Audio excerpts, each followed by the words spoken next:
right, welcome to the Rock and Roll and Coffee Show, episode number 73.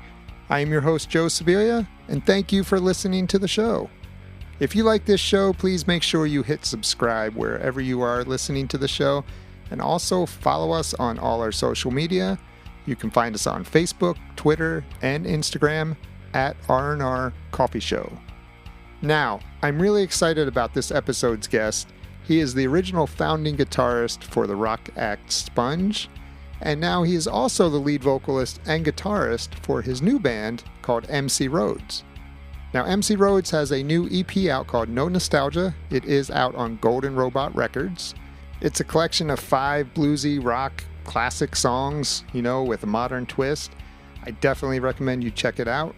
You can find No Nostalgia on all digital streaming platforms, so after this episode, after you're done listening, make sure to go listen to this album. You won't be disappointed. All right, again, I want to thank you for listening. And like I said earlier, please make sure you subscribe on Apple iTunes or Spotify or wherever you're listening to this podcast right now.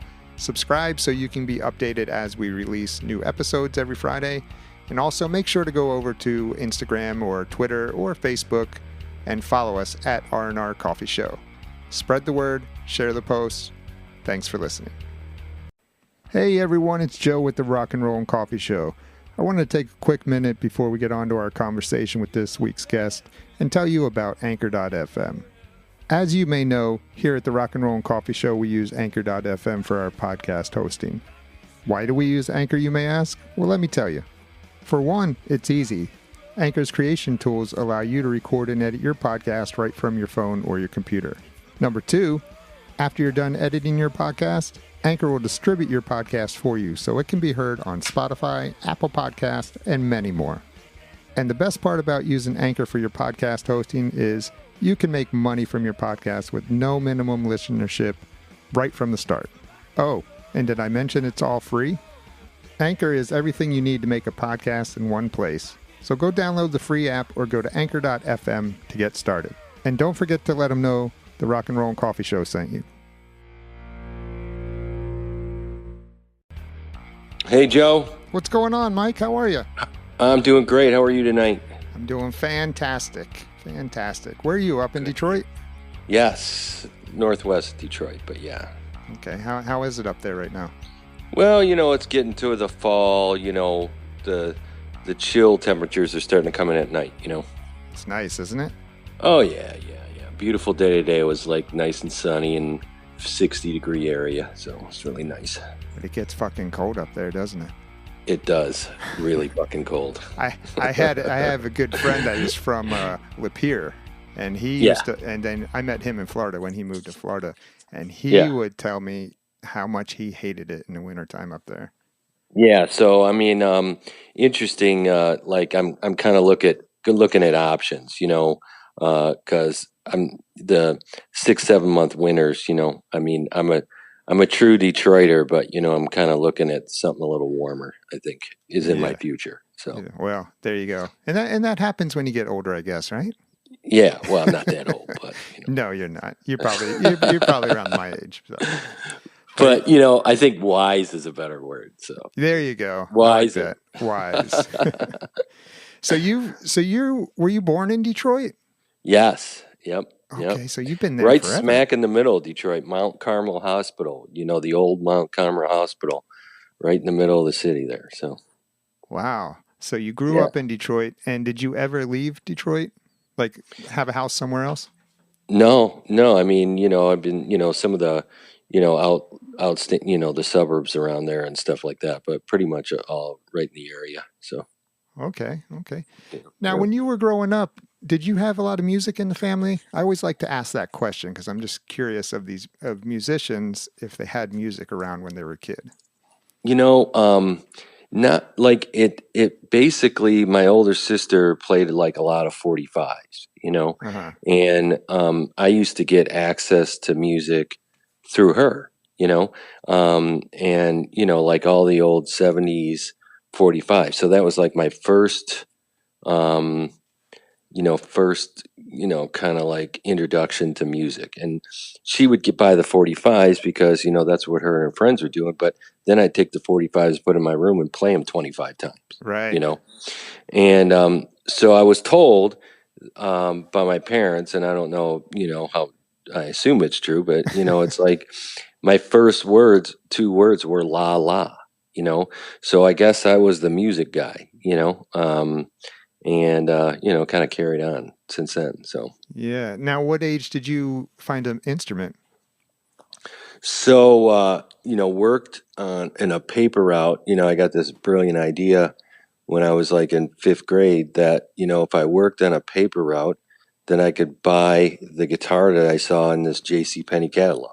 Oh, I just yeah. kind of like figured out how many papers I would need, and how long I need to do it, and then I could order this J.C. Penney guitar that I looked at. I used to look at those Grinnells and J.C. Penney catalogs, and figure out what amp I want, what guitar I want. So. Right. Right. So you've always played guitar? You started on guitar? Yeah, so I didn't end up getting that guitar, till I was about 14, and so it was a little bit of a wait and stuff, but I finally got it, and I started right up with lessons, at your local music store, and Right. kind of pick things up, Okay. And now your brother also plays, correct? Yeah, Okay. yeah. He's a bass player? My Yeah, he was the bass player in Sponge, and Mm-hmm. or the original Sponge, and so that story was he always wanted drums, but we were both on the paper route, and I told him, by the time we get you drums, you know, we're gonna be like old men, so you need to slim it down. We need to get you a bass guitar. Plus, I already knew two drummers at our school, Yeah. so it just didn't make sense for him to want to play drums. So I talked him into playing bass. So you kind of conned him into the bass. Yeah. Oh, man. So let me ask you this. So when you were starting out and forming bands, were you always with your brother? Because your first major band was what, Loud House? Yeah, yeah. Okay. So Tim was in that band too, but no, it didn't really go that way. Like in high school, we kind of split up, and I people were asking me to play in different bands and stuff, and I kind of left home, before, right around graduation time. I was just like, I was out playing clubs, Hmm. and so I had a band, in the city, was like a metal band, and I kind of was chosen. It was one of those things to where I actually went to an audition. Oh, geez. And yeah, and I brought my amp and my Flying V guitar, and I go down there. There's a bunch of guys. It was way downtown Detroit, and they were like, play Iron Maiden, I don't remember what song, Killers, and Okay. they're play this song and play Judas Priest, and of course I like practiced for it, so I had it down, Yeah. and I kind of looked like a little like KK Downing, I had my hair down to my mid back and stuff with my Flying V. So they were like, this guy's like KK Downing. Okay, so you're in, so um, so we split up during that period, but Uh-huh. Loud House, came around out of a band called Murder City that we were, me and my brother had formed, and actually the singer in Sponge was the drummer, Right. and so we somehow figured out how to get a record deal through Virgin Music, with a bunch of songs we wrote, and I mean, I think we sold like 12,000 copies or something, so. Right. Well, you guys also had a song in Point Break, right? Yeah, yeah. I mean, that was one of probably the highlights of that thing.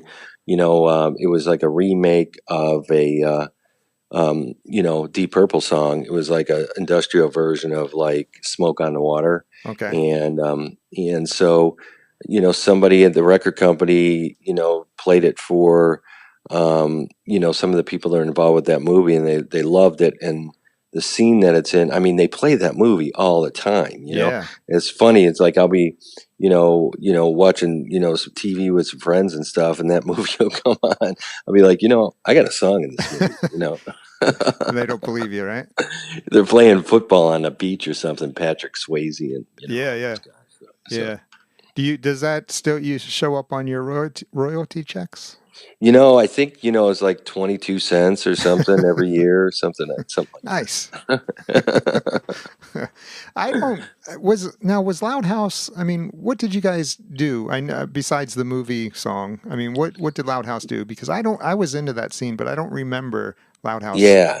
So that was more like a regional thing, Okay. and the way I kind of describe Loud House is, we got the deal, we get this movie thing, and then, I mean, we were all kind of like had our own different, drug of choice, and, we were all, you know, kind of musicians trying to hash things out, and nothing really came of that single in the movie, Uh huh. and there was internal problems within the group. The singer was seeing the vision a little bit different than the rest of the band, so we kind of parted ways. But what that did is it kind of made the most of us stuck together, and kept writing. We had the same rehearsal hall, downtown Roseville, Michigan, which is this rehearsal hall behind a bowling alley in Detroit. In Detroit down there. Mm-hmm. And we played a bunch of gigs with Loud House, and people liked us in Detroit and Indiana and like Illinois, but that was about as far as it got. Okay. So when we kind of disbanded, the singer left, and the drummer, Vin, and my brother and myself, we got this other guitar player named Joey Mazzola, and so we just kept writing in this storefront, and we were like, well, we're not done with the record business yet, we're just going to keep going. Right. And that developed into the whole Sponge thing. Right. So when you started developing Sponge, I mean, when did it come time for Vinny to step up to vocals? Yeah, so and it was just kind of one of those things to where we didn't have a singer, and we were, looking for singers, kind of audition for singers, but at the same time we're writing songs, and he was like, "Hey, can I, I'll sing on these demos," and so we go to the studio in the middle of the woods, called the Loft, and we would lay down these tracks, and I listened to these tracks, and I said, "Man, you got like a grit to your voice, you got something, good quality to your voice. This sounded pretty good." I go, but we never, to us, we wanted that front man thing, Right. so he convinced us that, hey, I'll give that a shot. So instead of looking for a singer after we did these demos, we started looking for a drummer, so. Well, that's probably a little easier than finding the perfect singer, I would think. Absolutely. It's the Yeah. process of elimination, who's going to be the singer, Yeah. and if we can get that handled, and so that's kind of how it worked. And so it gelled from there. And some of those early demos really were, part of the Rotting Pinata record. I mean, we had recorded, that song Plowed, early on. And so, I mean, that's kind of how that it took shape, and it was a completely natural. I kind of explain it like it's like it was a natural progression. Mm-hmm. It's the same guys writing, just another guy, Joey, on the guitar, who brought a lot of things. Like Joey's more of a blues style guitar player with slide. He plays really good slide. So adding that in the mix, really, really changed the sound. And of course, Vin singing. So Yeah. Now, what year was this? Where are we at here? that would have been, so Loud House was like in the, 90, 91, with our album For Crying Out Loud. We released a full LP on Virgin Records, and we were pretty much finished by 92. So this Sponge thing, collaboration, probably in the 93 area, Okay. 92, 93. And then once Sponge got together, I mean, how soon after that did you guys land your deal? So, it was weird back then. And, a lot of our friends were like going to California, and trying to get a record deal out there. And we just kept writing and recording, so we would go out and play, Vin was, at first was a little bit like, hey, I want to try this thing, out of town because, we had this big record deal at Loud House, and now, we got this drummer that's turned singer. So we would go out and play like the Indiana and Illinois and stuff, and we would play under like band, like a name like Electric Cattle Gods, Okay. just as some obscure name. We just made up this name and just to get our live show down. But we still had the same kind of the manager that, and we were still working with the same people that kind of got us the deal for, Loud House. Okay. So they sent we landed on like a 4-song demo, and one of the songs on the demo was Plowed, right? So we sent it to our attorney when we were ready, and when we had our live show down, and then we start getting record companies like wanting to fly to Detroit. All our friends were like going to California, Right. and setting up shop, trying to do the band house and stuff, and we just had people really got interested in the music again, and so we had Atlantic Records and all these record companies flying in saying, hey, we like this demo. What really changed it for us, Joe, was Donnie Einer was the president of Columbia Records back then, and believe it or not, the demo made it to his son. Okay. His son had heard this song Plowed, and so he kept going to his dad, hey, Dad, this song rocks, So finally, Donnie sat down and listened to the demo, and he just like flipped out. He's like, my son loves this song. I love this song. And then all of a sudden, we were on a plane to New York to Sony Music, and we were up in, in the tower there, auditioning literally, old school, the whole band came out there. We go out there, we set up shop at Sony Music. The record guys come down and they sit in their chairs, and we sit there and jam out, the songs. That had to be nerve-wracking. Absolutely. No crowd. I mean, talk about pressure. Yeah. There you go. No crowd, just the record execs. Exactly. So like no cheering fans, no nothing, just, a bunch of guys in suits, That's tough. Old school. I've played in some bands, and I know, live, you get a lot of that energy from the crowd. So Absolutely. I could imagine playing in front of just some record guys. And then, so we'd play the song Plowed, and then Donnie would go, play that song again. We were like, okay, back 1, 2, 3, 4, bam, and then they'd go, play it again, and, we're like, okay. So I don't know how many times we played that song, but finally they were convinced we could play it. So, yeah. So was it a done deal that day? Yes, and then it was really like a dream, I mean, we were like, these guys that we were in this broken band that lost their record deal and just kept going. And then all of a sudden it was like a real record deal, I mean, like they were talking about, 2 records with an option of a third and a big budget for videos and, radio. And, that's when you could really count on radio too, so, meetings at the top of Sony Music with all these promoters all over the world. So, I mean, we're like, oh, okay. So we kind of stepped into something here, Yeah. Now you kind of already been through it though with Virgin, right? Right. Yeah. So were you thinking, well, let's see what happens, or did this seem like a more legit, more real signing? I think it was like, to me, and that's a really good question.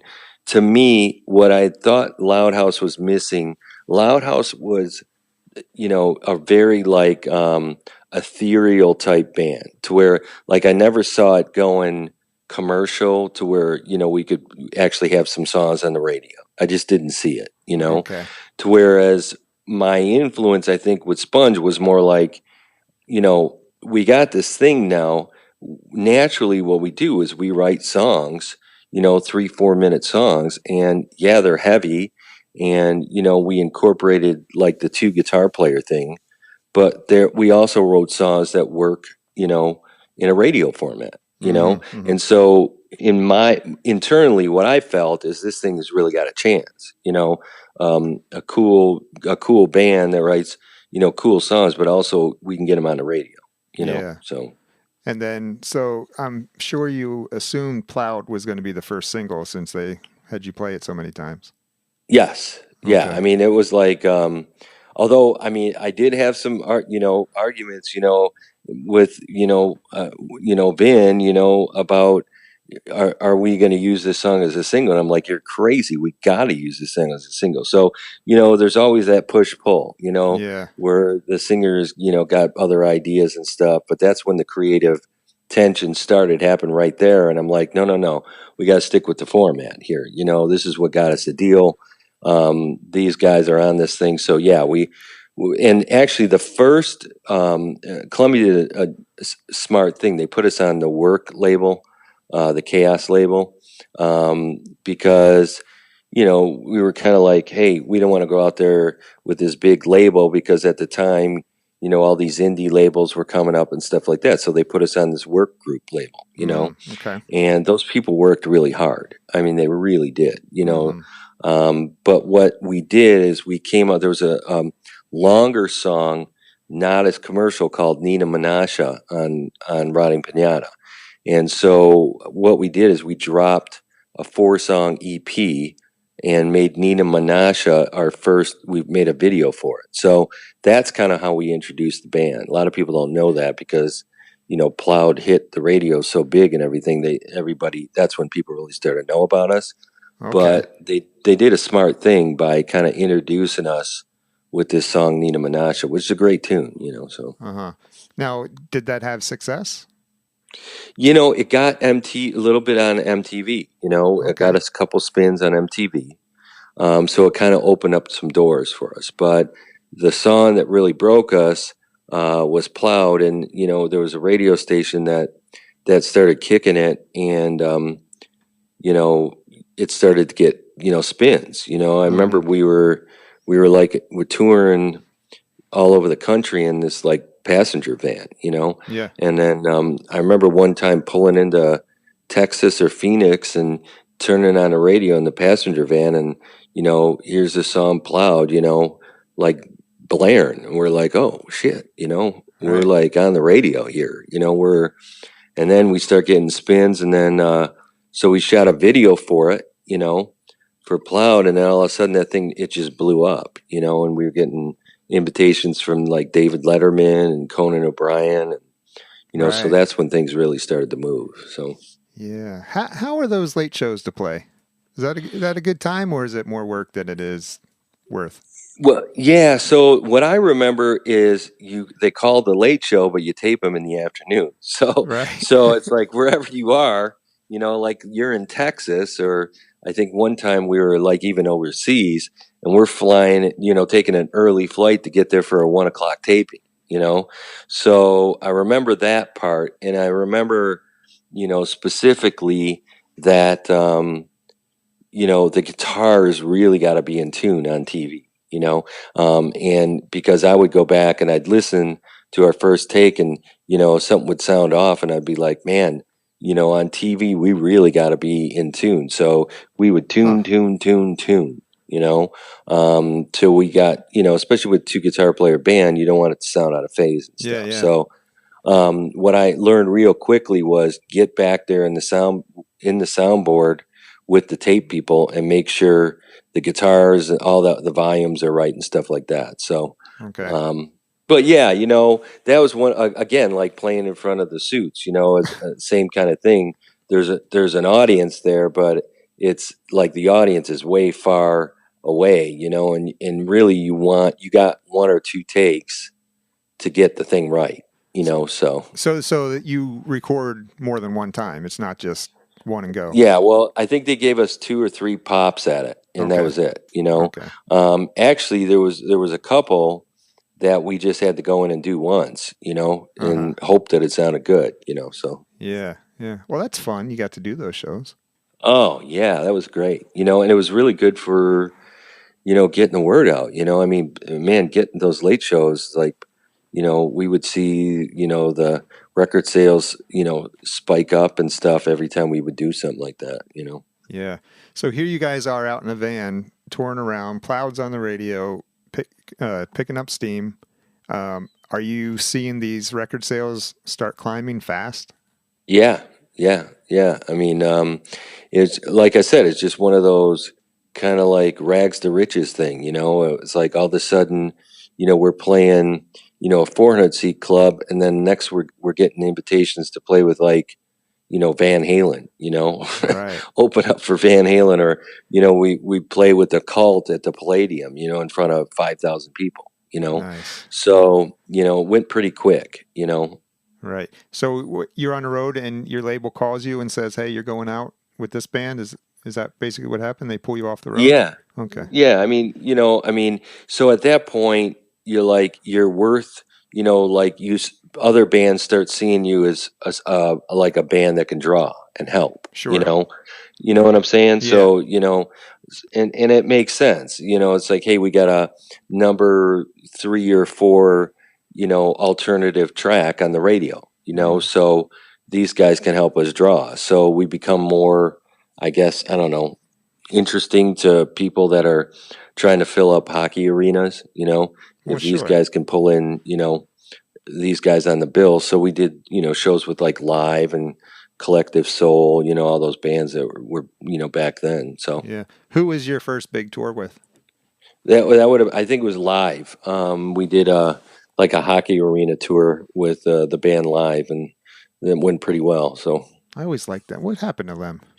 I don't know, but I mean, they had some great songs, and Yeah. I remember them being really great to work with. So Yeah. All right. So now you're out here with getting these bigger shows, and then your second single was Maui, yeah, which was even bigger than Plowed, right? right. I mean, that kind of went, that went in. I don't know, first or second or something third. I don't know exactly, but that took us into the kind of alternative.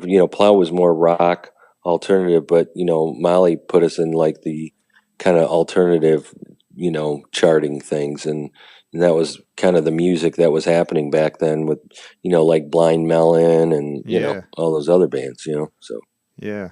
So, and then you did some headlining shows later on, right? yeah. Okay. Yeah, so I mean, like the natural progression was like, okay, now we're able to do like hockey arenas. Now we're able to headline, 7, 8,000, seat places. So we went straight on to do that. Uh-huh. I mean, there was a time, Joe, where we were like, we worked hard, man. I mean, we were like, 10, 11 days on, 1 day off, doing, sleeping in a bus, rolling up, doing, getting a day room for, you know, um, hotels and stuff, and then back on the bus and gone. Right. So, I mean, we were killing it. So you were living your dream at this point. You got it, man. Yeah. So, I mean, we were like, hey, whatever it takes. And, plane rides here and there. And, we were on a plane or a bus pretty much every day. So, Right.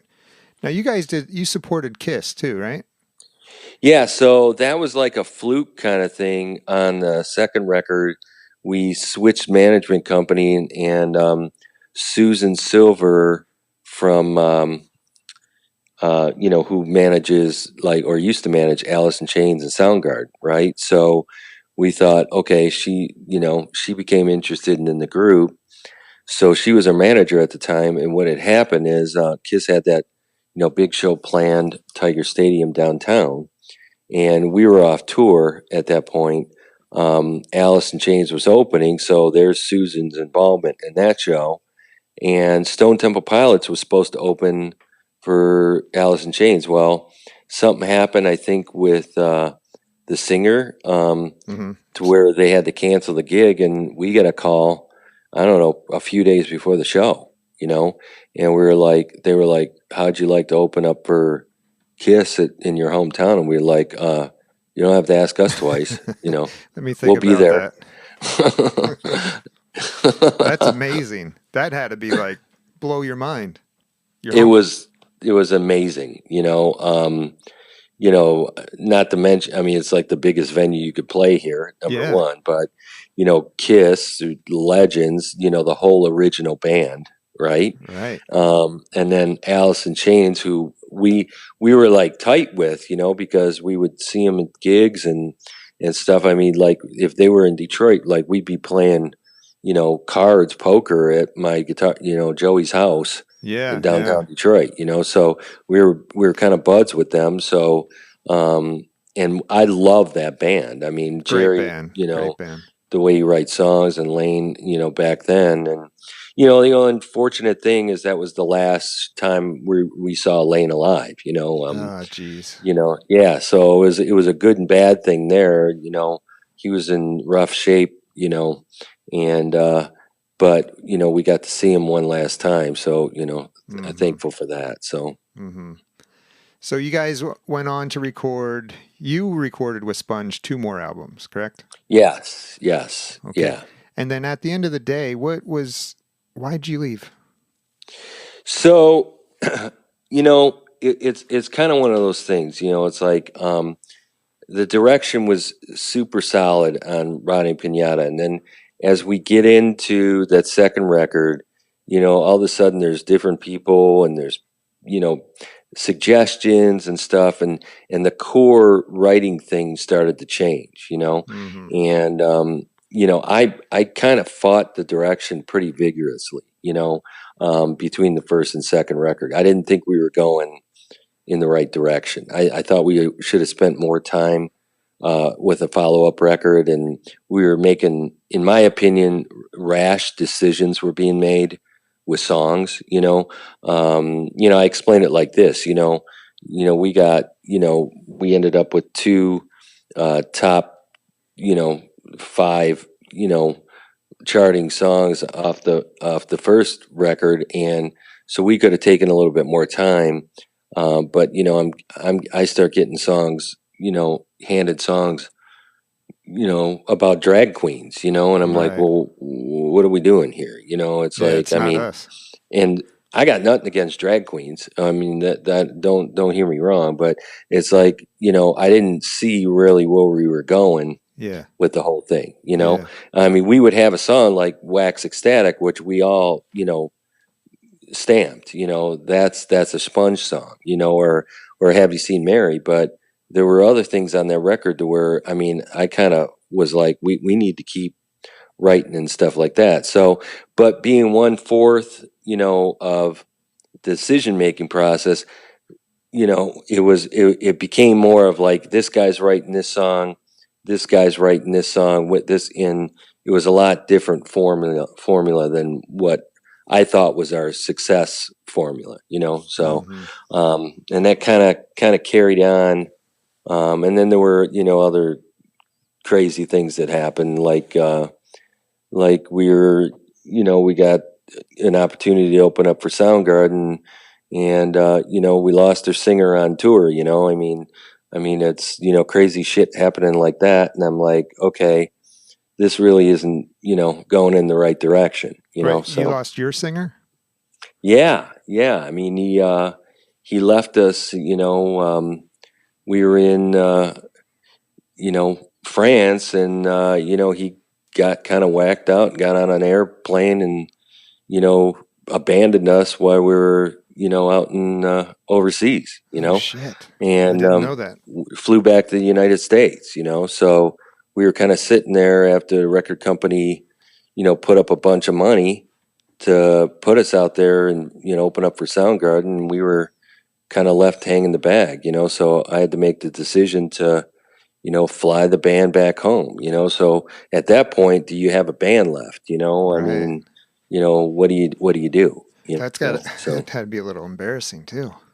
To say the least. Oh, But geez. at that point, you're talking real money to Yeah. when you're putting taking crew of 6 people, and gear and opening slots for a big band like that. You got to go out there with the intent to kill it, and really that was our opportunity to break overseas. So Mhm. I mean, to me, that was the death of the That was band it. right there. Mhm. And so that third record was just really just kind of like I don't know, kind of like, okay, um, let's come back and see what we can salvage out of that. But to me, I kind of knew it was over on that plane ride back from France. Yeah, yeah. So you left the band, and then now you took a long time off. Is that correct?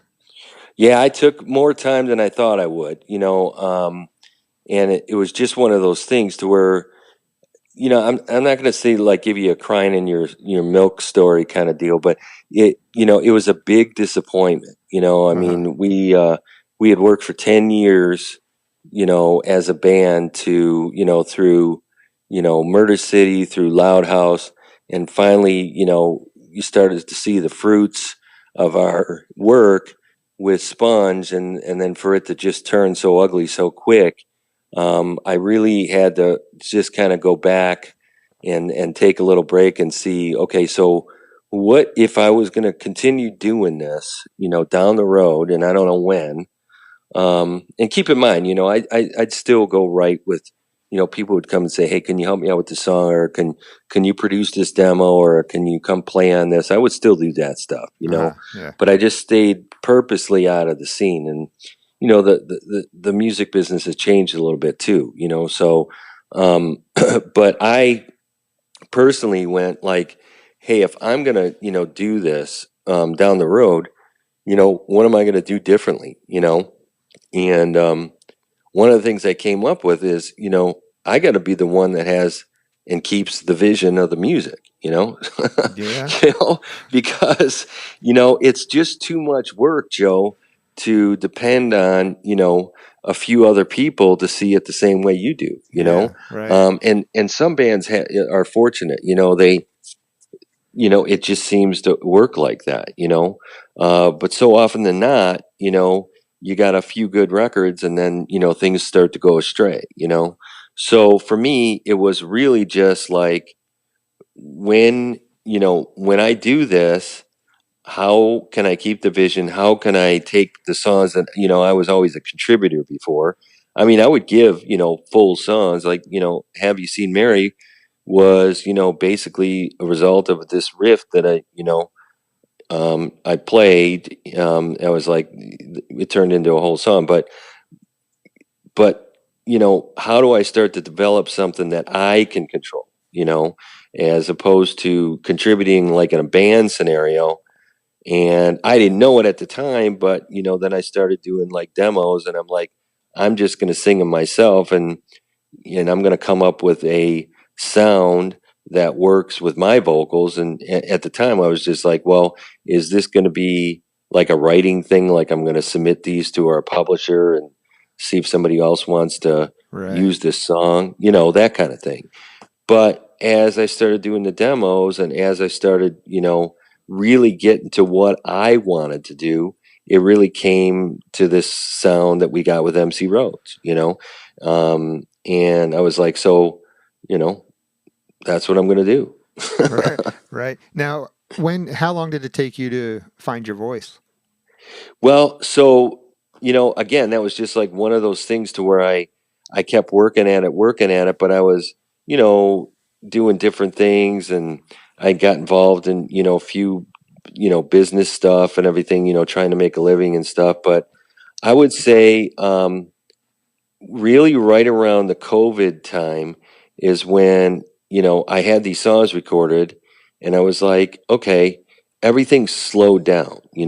Joe, it's like everything's shut down, Yeah.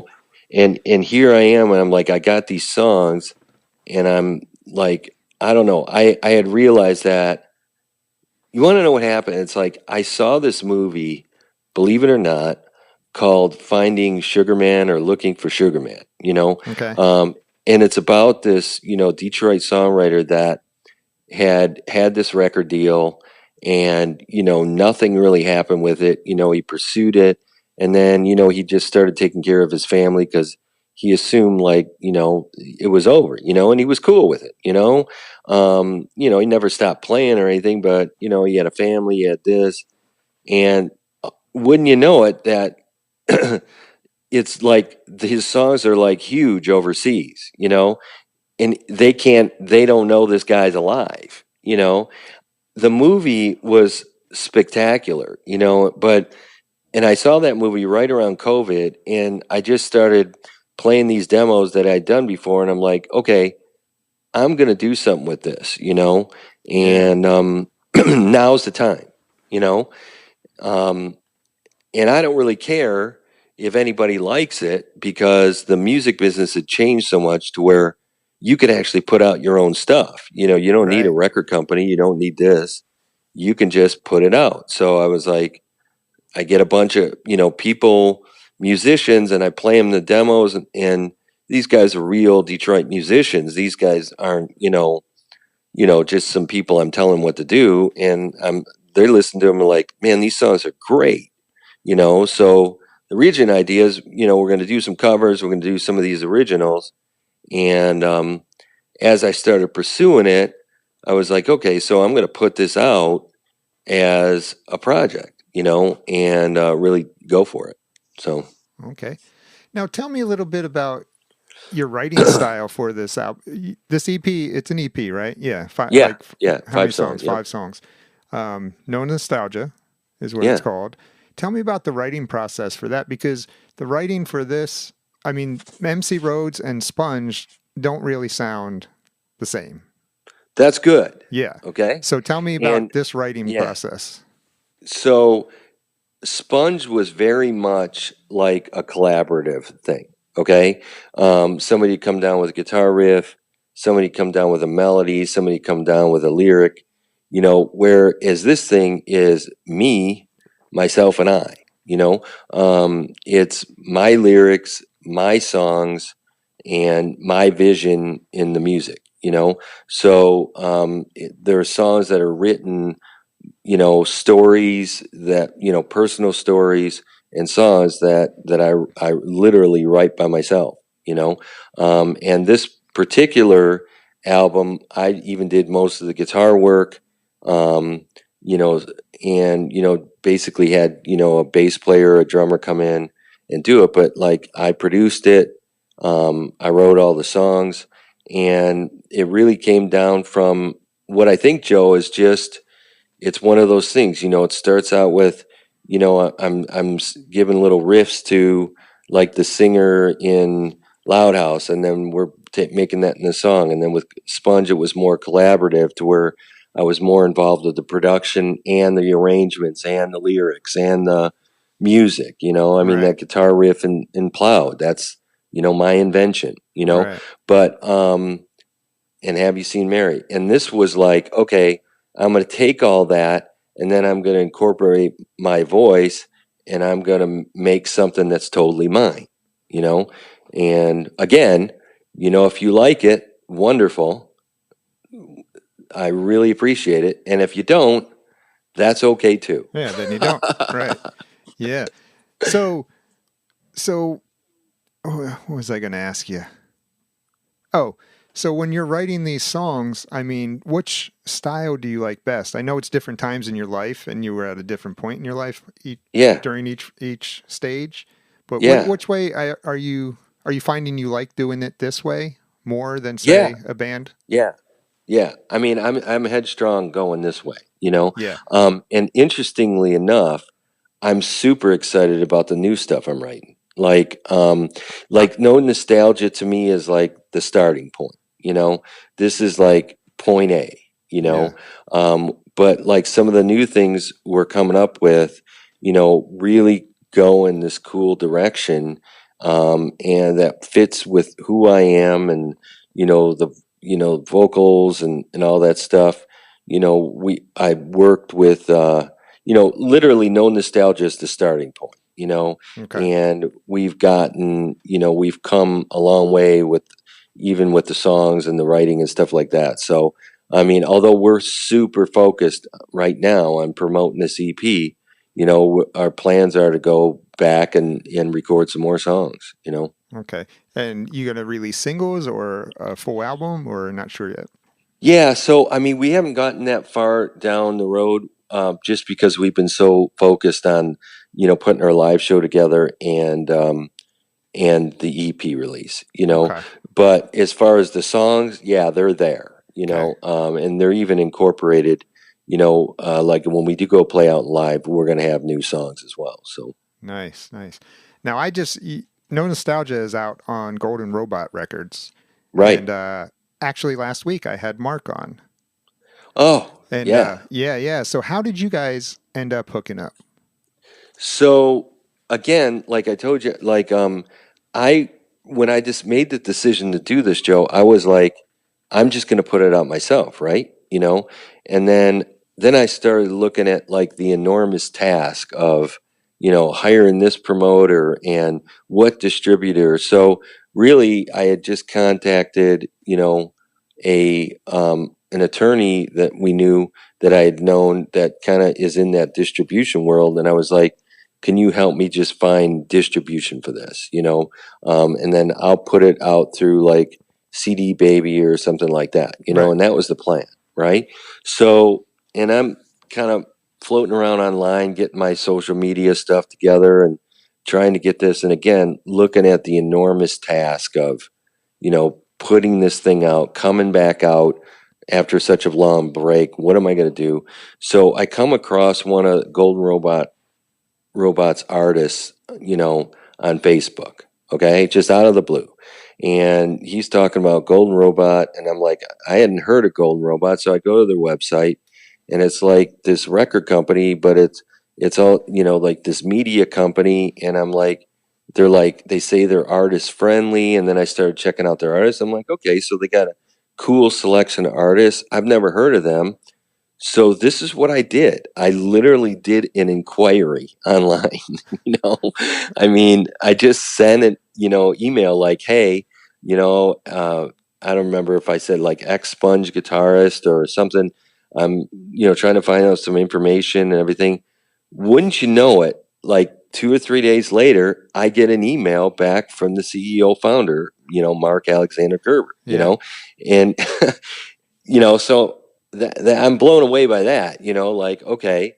And he goes, hey, A&R, this was right around, it was shutting down for the holidays, he's like, my A&R people are out, send me the details. And I'm like, okay.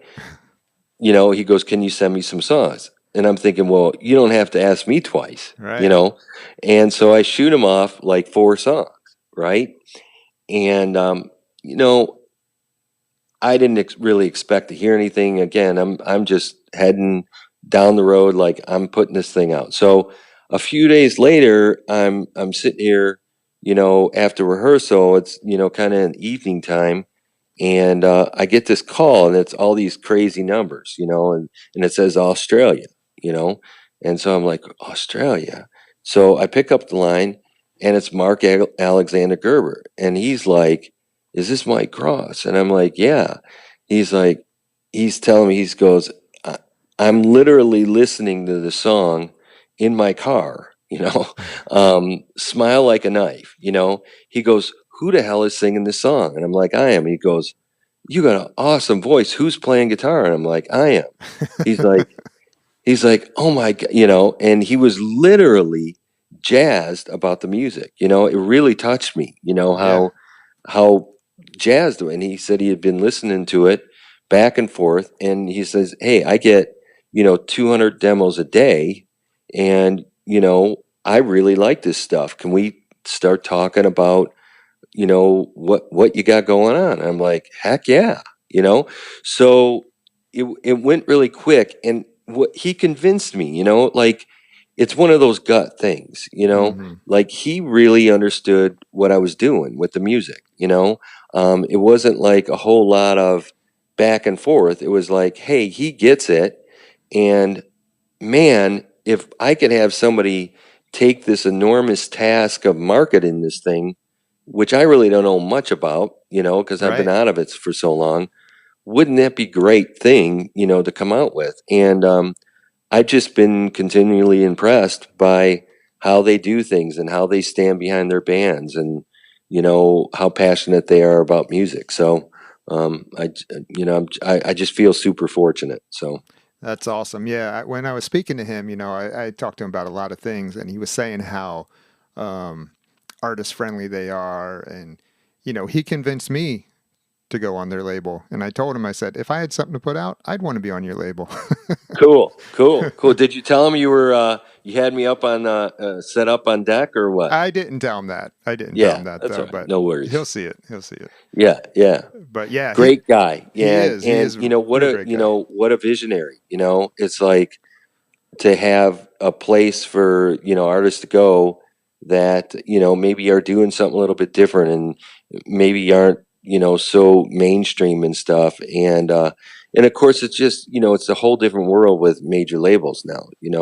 So it's not like I got anything against them, but I mean, for me it just wasn't an option to start looking at something like that. Yeah. Well, So I mean, with Golden Robot, it appears that if you're on their label, you're part of them. You're not just another band on the label.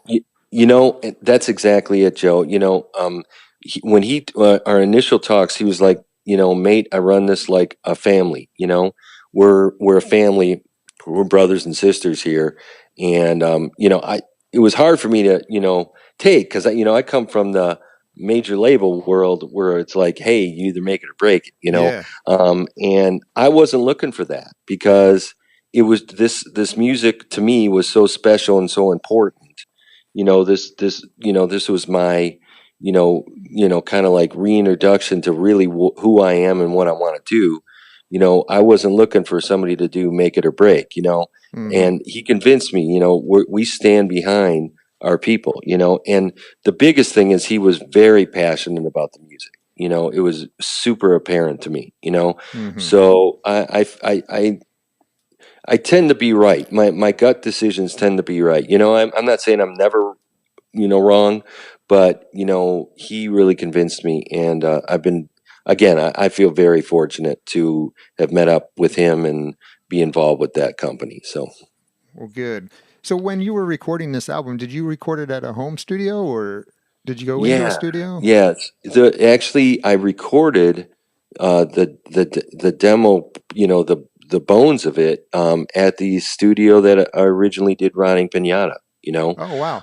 Yeah, and I did it on 2-inch tape too, because Really? that's all I knew, you know. And then so this last year was about, you know, kind of getting it mixed into the digital world, so we could release it digitally. Yeah. So yeah, I mean, I basically did things the same way that I stuck with the same formula that Sponge did. Only difference is there's no more sponges, it's just me. So, I produced it the same way. When I went and mixed it with the guy that, at the studio that mixed it, I was there, mixing it the same way I did with Sponge. I mean, I was at every recording session and every mix session that Sponge ever did. I was never not there because I had a hand in all of it. Right. So, and although we've had some great mixers, and Tim Palmer, who's outstanding, mixed, our three of the records I was on.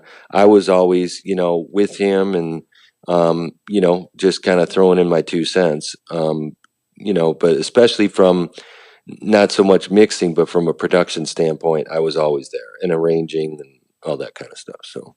Now, you said you record on 2-inch tape. Are you still going like through cabinets and all that, or are you using plugins in the digital world? No plugins. Okay. Yep.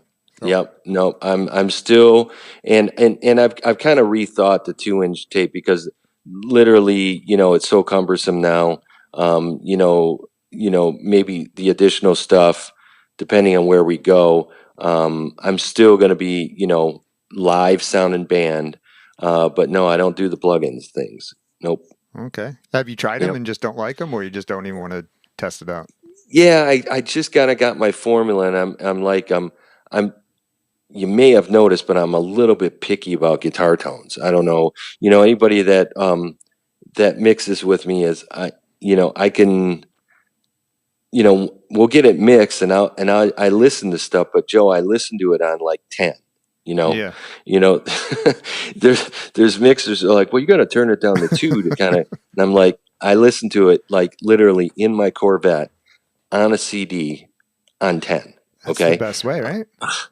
and about 25 times in a row, Yeah. and when the mids, of the guitars, like make your face feel like they're being peeled, your skin is being peeled from your face, Uh-huh. then I know we got it right, you know? Right. So, yeah, I'm kind of old school when it comes to that way, but probably won't be doing the 2-inch thing just because it's hard, to get a studio that does that, number one. And we got so much material now that we're Yeah. writing, then it just doesn't really make much sense. I didn't So, even think 2-inch was still around. yeah, I mean, you can get it somewhere, Yeah. there's places. I know places, Joe. So, I was listening to No Nostalgia, and that's one of the things I noticed was your tone on your guitars.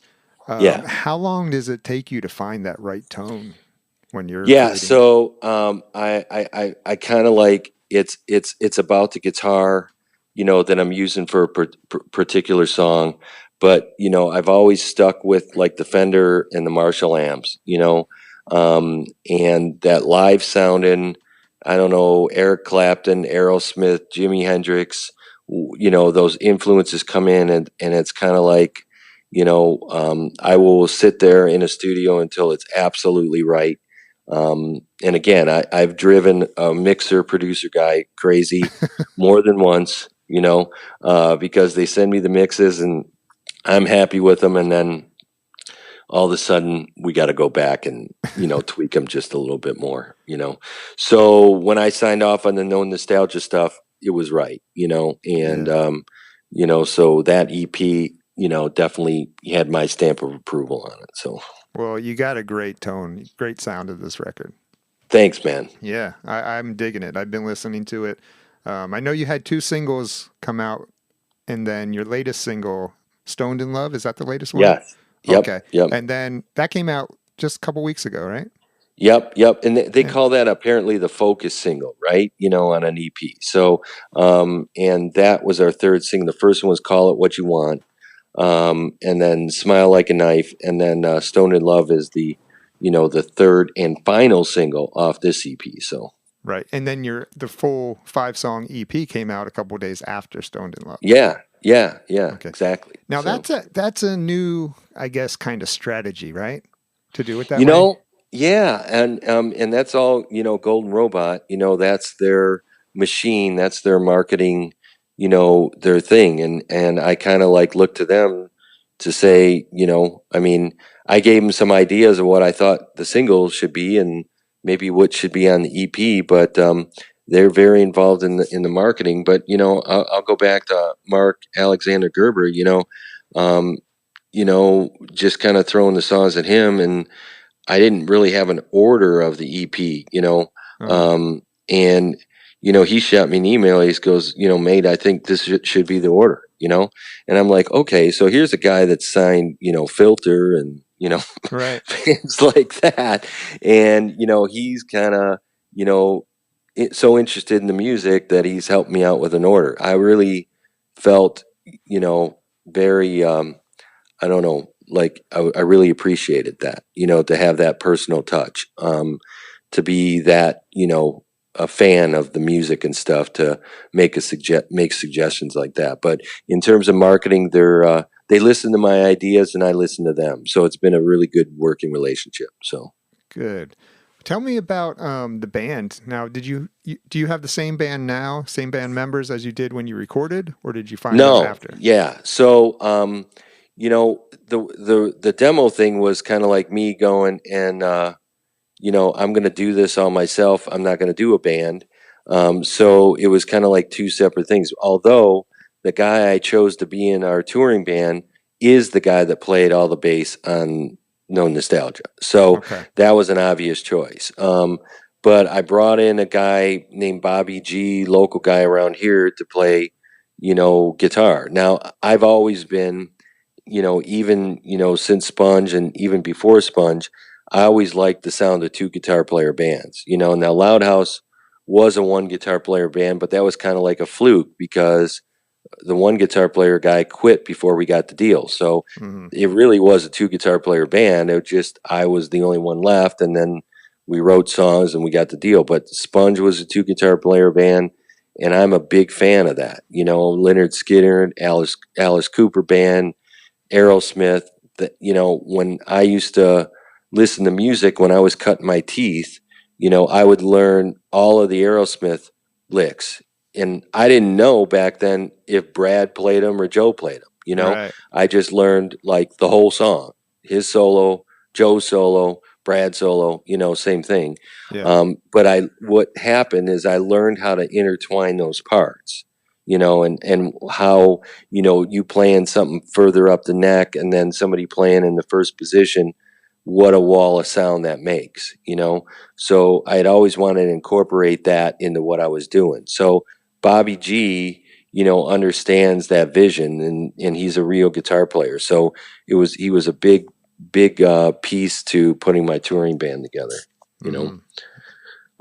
He knew a drummer who is now our touring drummer. His name's Duro Poor. And then, the final person was the background singer, KK Schofield, who really hasn't sang professionally in anything before.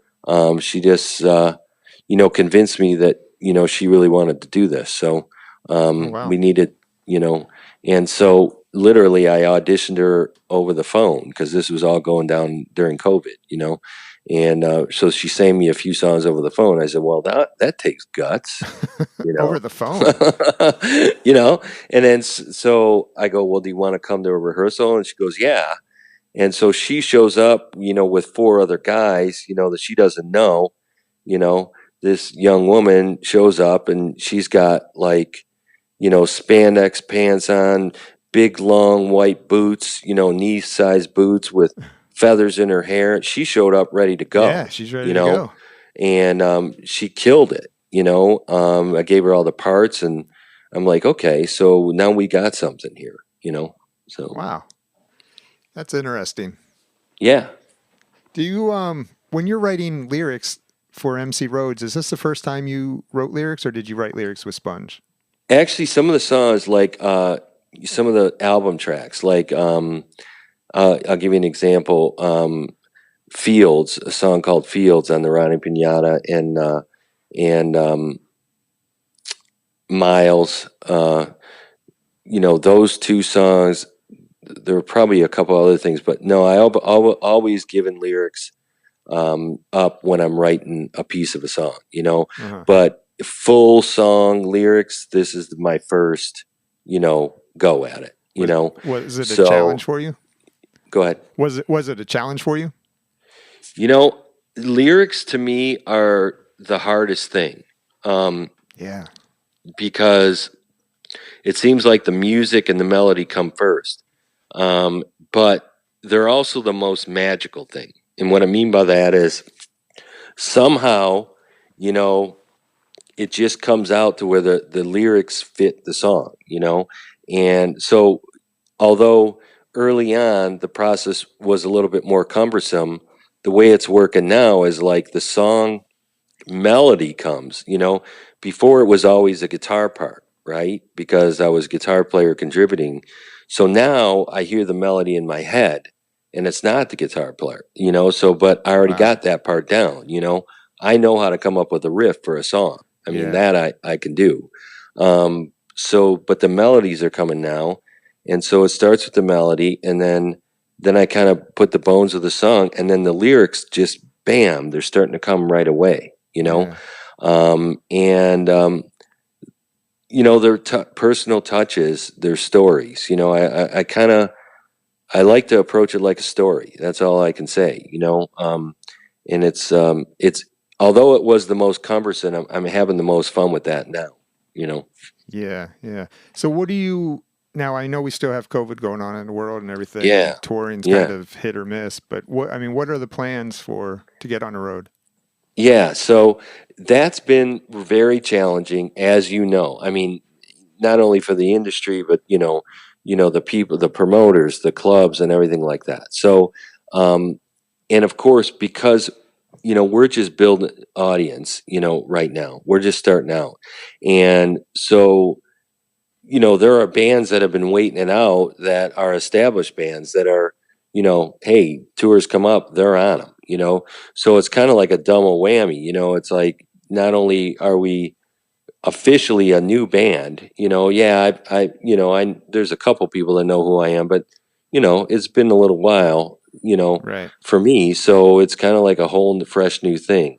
So this thing, No Nostalgia, was like establishing us as a new band, with a new EP and social media presence and stuff like that. So right now I'm just starting to get options for, touring and playing and stuff like that. So we're looking hard at those.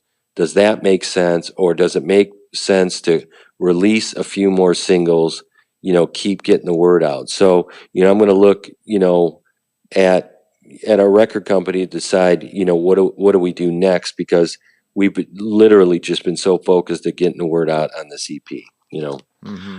But yeah, touring is, that we got to bring the music to the people, so.